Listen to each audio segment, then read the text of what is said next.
పట్టణం కార్పొరేషన్ పరిధిలోని లక్ష్మీపురం గ్రామంలో రామగుండం కార్పొరేషన్ సిబ్బంది ఎలాంటి సమాచారం లేకుండా ఇల్లును జేసీబీతో కూల్చివేయడంతో ఇప్పటివరకు ఎలాంటి సమాచారం లేకుండా నష్టపరిహారం ఇవ్వకుండా సంబంధిత అధికారుల చుట్టూ తిరిగిన పోలీస్ స్టేషన్ లో ఫిర్యాదు చేసినా ఎలాంటి చర్యలు తీసుకోకపోవడంతో బుధవారం ఉదయం గోదావరిఖనిలోని ప్రభుత్వ బాలికల పాఠశాల ఎదురుగా ఉన్న వాటర్ ట్యాంకును బాధితులైన వృద్ధ దంపతులిద్దరూ మెనుగు లక్ష్మి మొగలీలు వాటర్ ట్యాంకు నెక్కి ఆత్మహత్య చేసుకోవడానికి ప్రయత్నాలు చేశారు.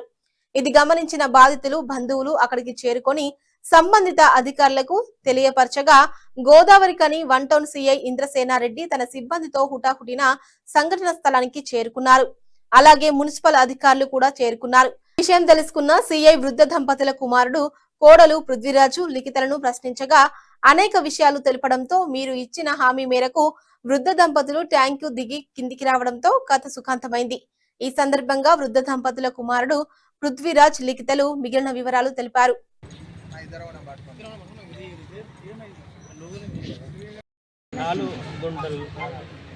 తాటికొండ రామే లక్ష్మీపురం 4 గుంటలు అమ్మ కొనుక్కున్నది. అమ్మ పేరు అక్కడి నుంచి అమ్మ పేరు అయింది.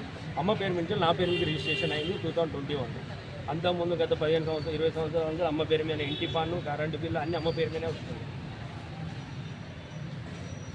అది జరిగిన తర్వాత ఈ ల్యాండ్ ఏంటంటే మేము అక్కడ లేకపోవడం, నేను ఉద్యోగరీత్యా నేను కరీంనగర్లో హైదరాబాద్లో నేను అటు ఇటు తిరుగుతాను. అమ్మ వాళ్ళు మొన్నటి వరకు అటు ఇటు అన్ని దిక్కులు తిరుగుతాను. అమ్మ పని చేస్తుండే పరిశుద్ధ కార్మికులకు ఇక్కడ కాంట్రాక్ట్ చేసి ఇప్పుడు అమ్మ ఆరోగ్యం మధ్యలో అటు తిరుగుతాను. ఇదే చాలు ఇదే టైం చూసుకొని వాళ్ళు కబ్జా చేయడం జరిగింది. ఇందులో ఇక కార్పొరేటర్ ముస్తఫా ఆయన ఇన్వాల్వ్మెంట్ ఉందని చెప్పేసి మొన్న డైరెక్ట్ ఆయన కూడా మాట్లాడింది. ఆయన ఇష్యూ తోటి ఇదంతా జరుగుతుంది. ఏం కాదండి, వాళ్ళకి ఎటువంటి డాక్యుమెంటేషన్ లేదు, ఎటువంటి పేపర్లు లేవు, ఎటువంటి ఇది లేదు. అయినా కూడా వాళ్ళకి సపోర్ట్ చేస్తున్నారు. వాళ్ళు ఇల్లు అట్లనే ఉంటారు. ఏమన్నా అంటే పెద్ద మనిషి అంటున్నారు. మా అమ్మ పరిస్థితి చూస్తే అర్థమవుతలేదు. మెయింటెనెన్స్ ఆమెను ఎట్లా పంపించాలంటే ఆమెకు 6 ఎకరాల పొలం 7 ఎకరాల పొలం ఉన్నది. మనిషికి 2 ఎకరాలు ఇచ్చింది కొడుకులకు, ఇంకొక ఎకరం కౌలుకి ఇస్తుంది, ఇంకా 10 గుంటల భూమి ఉంది. ఇప్పుడు నా ఏదైతే జాగ ఉందో ల్యాండ్ ముందంటే 10 గుంటల భూమి ఉంది. ఆ 5 ఇల్లు కూలిపోయింది. మా అమ్మ నేను పృథ్వీరాజు.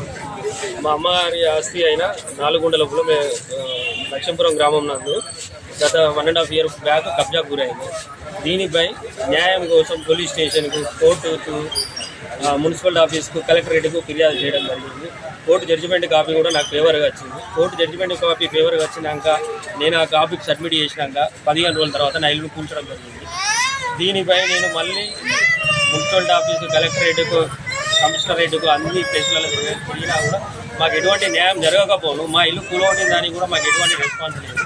దీని గురించి టౌన్ ప్లానర్ నవీన్, కళ్యాణ్ గురించి మేడం దగ్గర అనేక సార్లు ఫిర్యాదు చేయడం జరిగింది. గత 20-30 సార్లు కంప్లైంట్ చేయడం కూడా జరిగింది. మాకు న్యాయం జరగలేదు. ఇప్పుడు ఎట్టి పరిస్థితుల్లో మాకు న్యాయం చేసి మాకు తగిన న్యాయం చేయలేదు. దీంట్లో కార్పొరేటర్ ముస్తాఫా వాళ్ళకు సపోర్ట్గా మాట్లాడి ఇదంతా చేయించింది. ప్రతిసారి మమ్మల్ని ఇట్లనే ఇబ్బంది పాలు గురి చేస్తున్నారు. ఇప్పుడు కూడా టౌన్ ప్లానర్ నవీన్ చేస్తూ అంటున్నాడు, కానీ ఇప్పుడు చేస్తే మేము ఆగుతామని చెప్పేసి అంటే కూడా రెస్పాన్స్ లేదు. గత 15-20 రోజుల నుంచి మున్సిపల్ ఆఫీసులోనే ఉంటున్నాము. దాని గురించి కూడా ఎటువంటి స్పందన లేదు. దయచేసి దీనికి మాకు న్యాయం చేసి మాకు తగిన న్యాయం చేయగలరు. అంటే వాళ్ళు ఏమన్నారు అప్పుడు మీరు పోయినప్పుడు? పోయినప్పుడల్లా కలెక్టరేట్కి పోతే మీకు న్యాయం జరుగుతుందా, కమిషనర్ దగ్గరికి పోతే న్యాయం జరుగుతుందా అని ఇదే మాట ఎస్ఐ అనుడు, మేడం అనుడు, సార్ ఏఎస్ఐ ఉదయ్ కుమార్ ఇంటికి పిలిచి ఎటువంటి రెస్పాన్స్ లేదు వాళ్ళ దగ్గర. మా ఏ కంప్లైంట్ అయినా కూడా సైలెంట్గా చూసుకుంటాం, పట్టించుకోవడం లేదు. ఏమన్నా అడిగినా కూడా మీకు అడిగిపోతే న్యాయం జరుగుతుందా అని అడుగుతుంది. గతంలో ఎన్నిసార్లు ఇచ్చారు కంప్లైంట్? ఇప్పటికీ నేను ఎన్టీపీఎస్ టౌన్లో ఒక 10-15 సార్లు ఇచ్చిన, మున్సిపల్ ఆఫీస్లో 100 టైమ్స్ ఇచ్చిన. వాళ్ళకి కబ్జాదారులకు నోటీసులు కూడా నేను దగ్గర ఉండే పలుమార్లు ఇవ్వడం జరిగింది. నాకు ఎటువంటి ఇన్ఫర్మేషన్ లేకుండా కూలగొట్టినాయి, without notice, without phone call.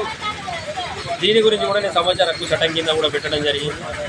High court కూడా వెళ్ళినాను. రేపు మాపు వాళ్ళకి నోటీసులు జరుగుతుంది.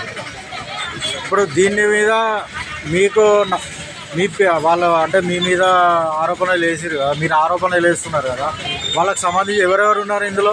మా బామ్మారులు దేశెట్టి సతీష్, దేశెట్టి శైలేందర్, దేశెట్టి తిరుపతి, వారి కుటుంబ సభ్యులు, వారిపైన పేర్లు కూడా నేను